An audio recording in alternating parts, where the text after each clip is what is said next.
Most people think of Amazon as the safest possible way to shop. You never have to leave your house. You never have to interact with a stranger face to face.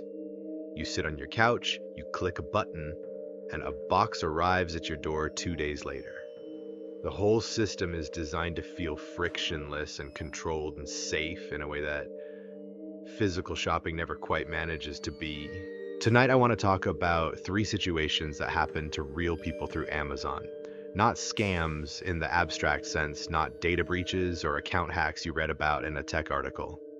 Three personal accounts from three people who experienced something through the platform that started with a box at their door or a seller message in their inbox and ended somewhere they did not expect to be.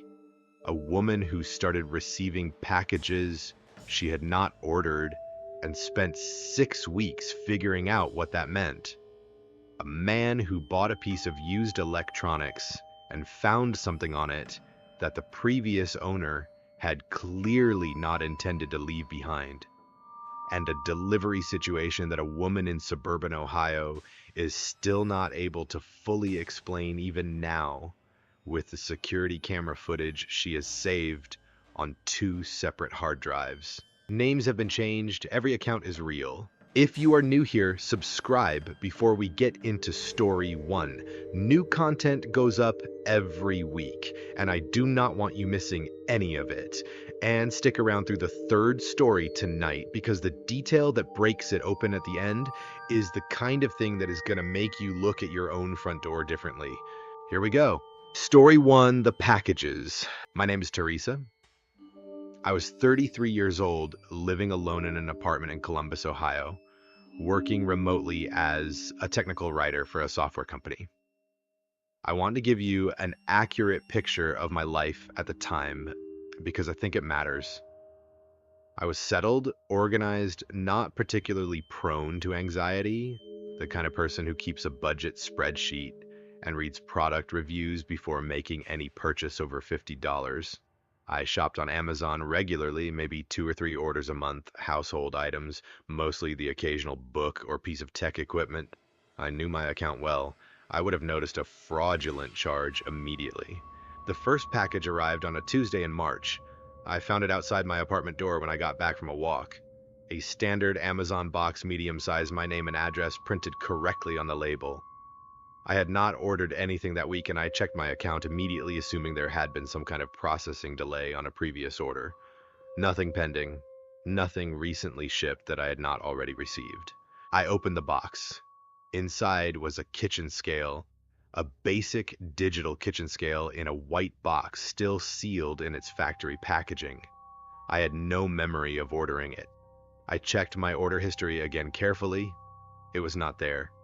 I checked my email for any confirmation that might have gone to spam. Nothing. I assumed it was a mistake. A mislabeled package? A shipping error? Something mundane and administrative?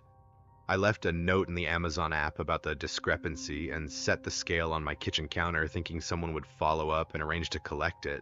Nobody followed up. The second package arrived 11 days later. Similar size, my name and address again on the label, nothing in my account to explain it. This one contained a set of silicone kitchen utensils, still sealed, good quality. I opened it and set the utensils next to the scale on my counter and looked at them for a while and felt the first small pull of something I did not have a name for yet. I called Amazon customer service that afternoon. The representative I spoke to was helpful and looked up my account and confirmed, and there were no orders associated with my account that corresponded to either package. She said it was possible the packages had been sent as gifts without a gift message, or that they were mislabeled returns being rerouted incorrectly. She noted both incidents and said I was welcome to keep the items or donate them. She did not seem concerned. I hung up and told myself this was a bureaucratic quirk and that it would stop on its own. The third package arrived 8 days after that. This one was smaller. Inside was a phone mount for a car dashboard, still sealed, good quality brand, my name, my address. I sat down on my kitchen floor next to the box and looked at it for a long time. 3 packages in 3 weeks. Items I had not ordered. No charges on my account. No explanation the customer service representative could provide. Items that were practical and domestic and suggested, in their specificity, a familiarity with the kind of life I lived. A kitchen scale, kitchen utensils, a car phone mount. I wanted to be precise about why that specificity bothered me. These were not random items. They were not luxury products or electronics or things that someone orders impulsively. They were the kind of items that fit neatly into the routine of a woman who cooks at home and drives to run errands. They fit my routine, and I had not ordered them. I texted my friend Roberta, who was a paralegal, and the person I went to when I needed someone to think clearly about something with me. I sent her photos of all 3 items and the boxes and told her the timeline. She called me back within 10 minutes. She said, "There is something called brushing, and I want you to look it up right now." I looked it up while she was on the phone. Brushing is a scheme used primarily by third-party marketplace sellers to generate fake verified purchase reviews. A seller obtains a real person's name, an address, sends them unsolicited packages, and then uses the shipment as the basis for writing a glowing review under a fake account because the platform registers it as a verified purchase. The items are cheap enough that the cost is worth the review boost to the seller's listing ranking. That is the benign explanation. The seller has your name and address, which they should not have obtained, but their goal is the review manipulation, not you specifically. I held on to that explanation for about 4 days because it was orderly and logical and made the situation feel contained. Then the 4th package arrived. Inside was a book. Not a sealed product. An actual used paperback book. A novel I had mentioned in a group text with 3 friends about 6 weeks prior. I had said something like, "I have been meaning to read this for years." The conversation had been casual, and I had not purchased the book afterward. I had forgotten I had said it. The book was not new. It had been read. There were small pencil marks in the margins of a few pages. Someone had owned this book before it was sent to me. I photographed everything and called Roberta and told her about the book. She was quiet for a moment, and then she said, "The brushing explanation no longer covers this. A seller sending a used book that corresponds to something you mentioned in a private conversation is not brushing. That requires someone to have access to that conversation." I filed a report with the Columbus police that evening. I also filed a formal report with Amazon's trust and safety team, not through standard customer service, but through the specific reporting channel for account security concerns. I gave them the timeline of all 4 packages, the photos, and the detail about the book. A detective called me 4 days after I filed the police report. She asked me several questions about the group text conversation, specifically who had been in it, and whether any of the 3 friends in that conversation had access to my Amazon account or my home address. All 3 of them did in different ways the way close friends accumulate information about each other over years. She said she was not accusing anyone and that there were other vectors through which the conversation content could have been accessed, including compromised devices or accounts on the part of any participant in the thread. The packages stopped after the 4th one. I do not know whether this was because my report to Amazon triggered something on their end, or whether whoever was sending them had accomplished whatever they intended to accomplish, or whether there was a 5th package that was intercepted before it reached me. Amazon's trust and safety team sent me an email 12 days after my report saying they had investigated and found no evidence of unauthorized access to my account and thanked me for bringing the matter to their attention. The response told me nothing about what they had actually found. I changed every password connected to my life that month. I reviewed the app permissions on my phone. I asked Roberta, who understood these things better than I did, to help me audit the security settings on my devices. I looked at the pencil marks in the margins of that book for a long time before I put it in a bag and gave it to a donation box. So I did not want it in my apartment. The kitchen scale and the utensils I eventually threw away. Every time I looked at them, I thought about someone choosing them specifically for me, and I could not use them after that. If you start receiving packages you did not order, do not assume it is a harmless mistake. Report it formally to Amazon and to your local police every single time it happens. Document the contents and the packaging and the dates. And if the items begin to reflect specific knowledge of your life or your conversations, treat that as urgently as you would treat any other evidence that someone is paying closer attention to you than they have any right to.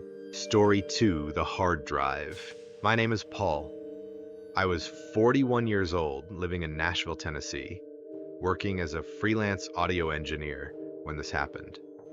I had been in audio production for most of my career, working primarily with independent musicians and small studios, and I spent a significant portion of my professional life dealing with large volumes of data, recorded sessions, mix, files, project archives. Storage was always a concern, and I was always looking for cost-effective ways to expand my capacity. I bought a used external hard drive through Amazon in February, not from Amazon directly, but from a third-party seller operating through the marketplace. The listing showed a 2 terabyte drive at a price about 30% below what a new equivalent would cost, with a seller rating in the high 90s and several hundred reviews. The description said the drive had been tested and wiped and was ready for use. Standard language for refurbished electronics. I had bought used drives before without issue. I ordered it and it arrived 4 days later. The drive looked clean when I took it out of the packaging. No visible damage, the enclosure was in good condition, the cable included. I plugged it into my workstation and it mounted immediately. The listed capacity was accurate. I ran a quick diagnostic and the drive appeared healthy with no bad sectors flagged. I started transferring some archived project files onto it, and while the transfer was running, I did the thing that I do with any used storage device out of professional habit. I ran a data recovery scan on the unallocated space to see if anything had survived the wipe improperly. This is something audio engineers and anyone who works with data professionally does routinely. A standard wipe does not always fully eradicate data, and a recovery pass can surface fragments that the wipe missed. I did this not because I expected to find anything, but because it was part of my standard intake process for any used drive. The scan returned results. Files had survived the wipe. Not many, and most of what came back was fragmentary partial files without headers data that was not renderable in any usable way. But 3 folders had survived with enough integrity to be opened. The first folder contained what appeared to be personal financial documents, tax records, bank statements, utility bills, all belonging to a person whose full name and address I could read clearly in the document headers. A real person with a real address in a city I recognized. The second folder contained photographs, family photos, the kind people keep on their personal computers, vacations, holidays, children at various ages. Nothing inappropriate, just a private visual record of someone's family life that was never intended for anyone outside that family. The third folder contained something that took me a moment to understand.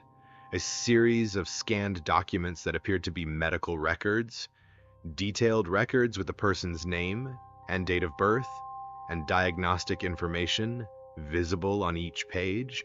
I sat back from my workstation and looked at what was on my screen. The personal tax records, family photos, and medical history of a real identifiable person recovered from a drive that had been sold to me on Amazon as wiped and ready for use. I want to be precise about the position this put me in. I had not sought this information. I had not done anything wrong in recovering it. It had surfaced through a standard professional process I applied to all used drives. But I was now in possession of genuinely sensitive personal data belonging to a stranger who had no idea their information existed on a drive that had been sold on the internet.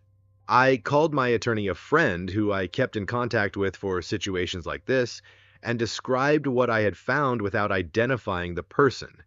He said my legal obligation in this situation was not clearly defined, but that the ethical course was straightforward. Find a way to notify the person, delete everything I had recovered immediately after doing so, and report the seller to Amazon. I found the person through the name and address on the financial documents, a professional listing that included a business email address. I sent a careful email explaining who I was, that I had purchased a used hard drive, that their data had not been fully wiped, and that I had found documents and photos that I believed belonged to them. I said I was going to delete everything within 24 hours of sending the email, and that I had not shared the data with anyone. The person called me that same evening.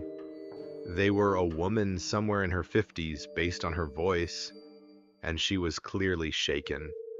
She said she had sold the drive herself on Amazon about 4 months earlier through a trade-in type listing, having been told by a tech-savvy family member that a quick format was sufficient to wipe it clean. She said she had not known what she was actually dealing with when she sold it, and had no idea her financial records and medical history had been sitting on a drive being sold to strangers for the past 4 months. She thanked me. She was crying slightly by the end of the call. I deleted everything I had recovered and then ran a proper multi-pass wipe on the unallocated space of the drive to prevent the same discovery happening again. I filed a formal complaint with Amazon against the seller, noting that the drive had been sold as fully wiped and had contained recoverable sensitive personal data. I also reported the situation to the Federal Trade Commission through their online complaint system, as the failure to properly wipe the drive before resale constituted a data privacy violation under federal guidelines.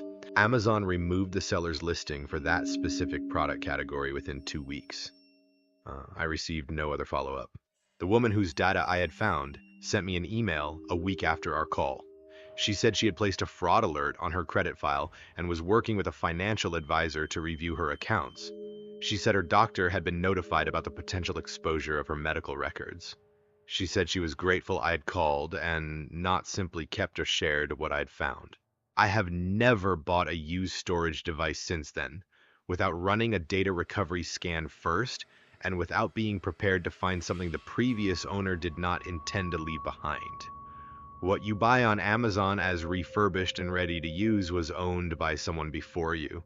That someone may or may not have understood what they were selling, and what they left behind may be more than a few residual music files.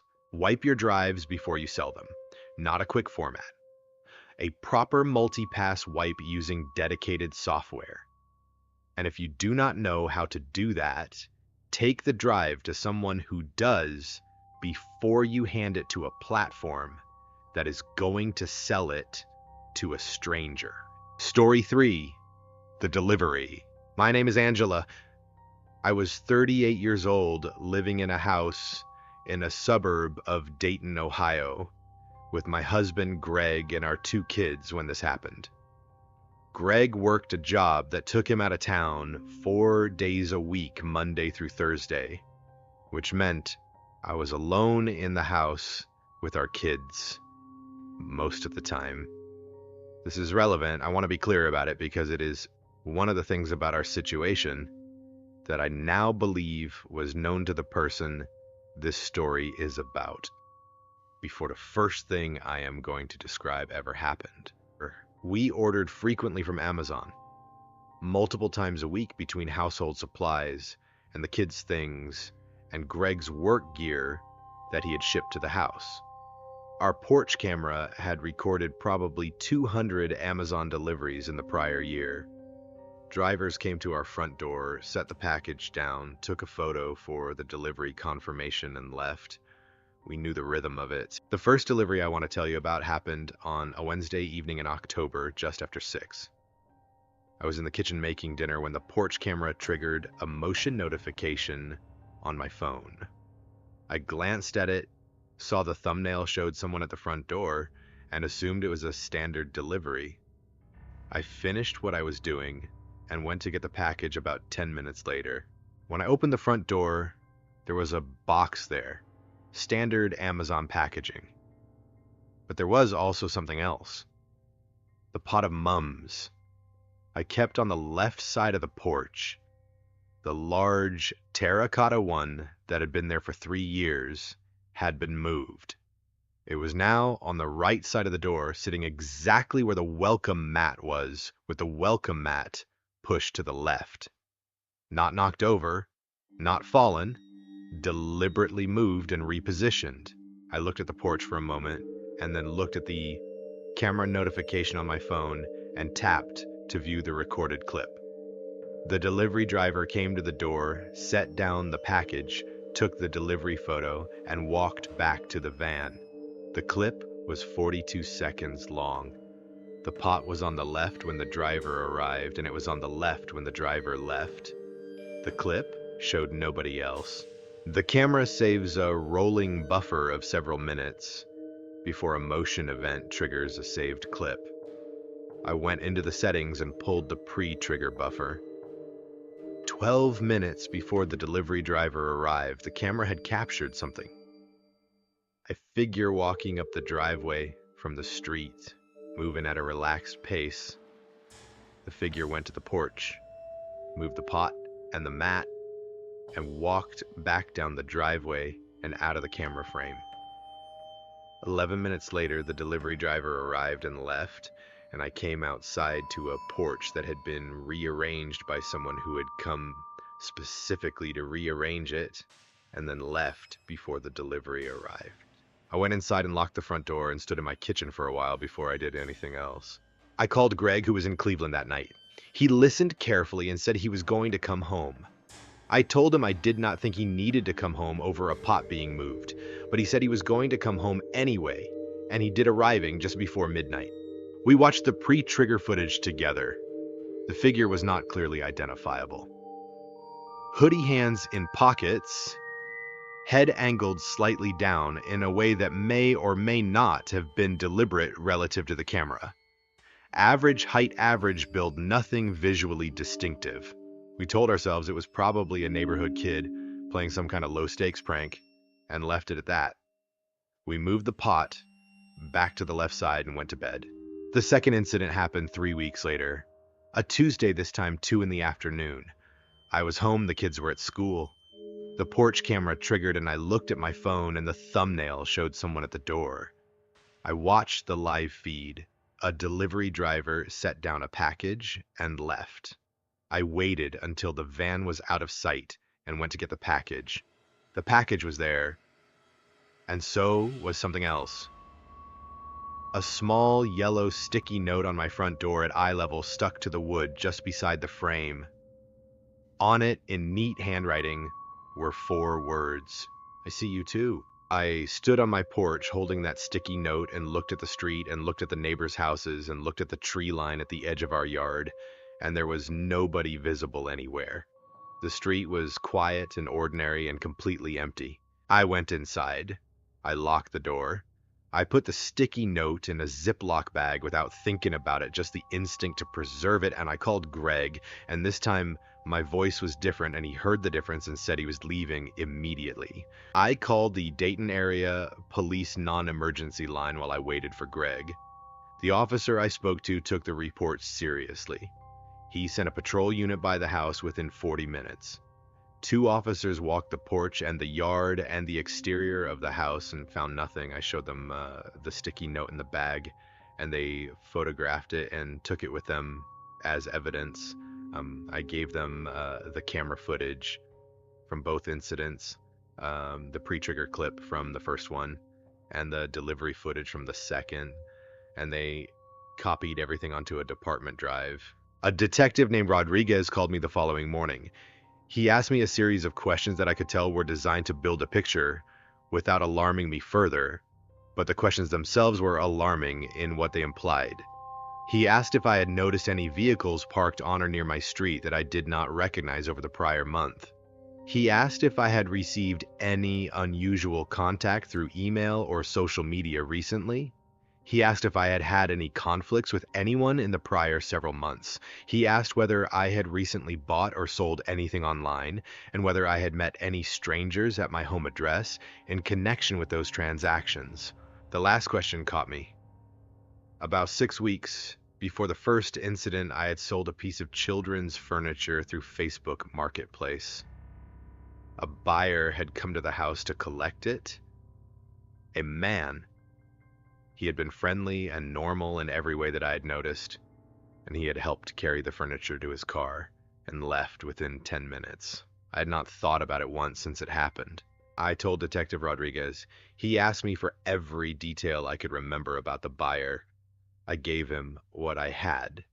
His approximate age and build and appearance, the vehicle he had driven, anything I could pull from the memory of a 10-minute interaction 6 weeks prior. Detective Rodriguez noted everything and said he would follow up. He called me 8 days later. He said they had a person of interest they were looking into in connection with my report. He said he could not share identifying details at this stage, but that the individual had come to their attention through a pattern of similar reports in the county over the prior 7 months. He said the incidents had been linked by method and by a geographic pattern centered on households where a primary resident was frequently absent during weekday hours. He said that clearly, and then gave me a moment before he continued. Households where a primary resident was frequently absent during weekday hours. Greg's schedule: 4 days a week, Monday through Thursday. Information that would have been visible to anyone who had visited our house and paid attention to the pattern of vehicles in the driveway, or who had asked a few casual questions during a 10-minute transaction and listened carefully to what the answers implied. Detective Rodriguez said I should contact 911 rather than the non-emergency line if anything further occurred. He said I should review all of my home's exterior access points and consider additional security measures. He said the department was continuing its investigation and that he would be in touch if there were developments. The pot and the sticky note. I have thought about those two things many times in the 2 years since this happened. Taken individually, they are almost nothing. A pot moved on a porch, a 4-word note on a door. But together, and in context, they constitute a communication. Someone who wanted me to know they had been at my house, wanted me to know they had noticed me noticing them, wanted me to understand that the watching was deliberate and acknowledged and continuing. I see you too. 4 words that do not make sense unless the person writing them believed I had already seen them. That I had noticed something. That my noticing had been observed in turn. I had been watching my porch camera. Someone had been watching me watch it. We installed 3 additional cameras with full perimeter coverage within 2 weeks. We added a monitored alarm system. We changed the locks. And Greg renegotiated his work arrangement to reduce the number of nights he was away from home. A conversation his employer was not thrilled about, but that he made happen anyway. I checked the camera footage from the prior 24 hours every single morning before I opened the front door. Every single morning. I have done this every day for 2 years. The case is still open as far as I know. Detective Rodriguez called once more about 4 months after the initial report to say the investigation was ongoing and that there had been no further incidents connected to my address in the department's records. He thanked me for my documentation and said to stay in contact if anything changed. Nothing further has happened at our house. I do not find this as reassuring as I perhaps should, because whoever moved the pot and wrote the note knew what they were doing and had been patient enough to do it carefully. Patient people do not always stop. Sometimes they just wait. Check your delivery camera footage, not just when there is a clear incident. Check it regularly. Check the pre-trigger buffer. Check what was happening on your porch and in your driveway in the minutes before and after a delivery. And if you sell something from your home address to a stranger, pay attention during that transaction in a way that allows you to describe them accurately afterward. Not because most buyers are dangerous, because the one who is will be counting on the fact that you treated them like all the others. 3 stories. A woman who received packages she did not order and found a book that reflected a private conversation. A man who bought a used hard drive and found a stranger's medical records and family photos in the data the seller had not fully erased, and a woman who found a sticky note on her front door, 4 words long, that told her someone had been watching her watch her own house. Amazon is a platform, a tool, the thing that makes it feel safe. The distance, the no contact delivery, the digital transaction with no face attached is the same thing that makes it possible for someone with a specific intention to use it in ways the platform was not designed to prevent. The package that arrives at your door went through a chain of hands before it got there. The person who sold you a used device knew your address when they shipped it. The delivery that triggers your camera happens at a time and a rhythm that is visible to anyone paying attention.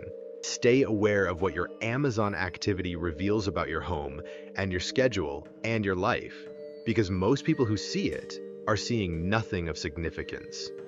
But the rare person who is looking for something specific will find exactly what they need in the ordinary patterns of a doorbell camera and a delivery schedule and a welcome mat on a suburban porch.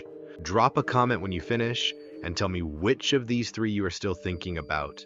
I read every single one.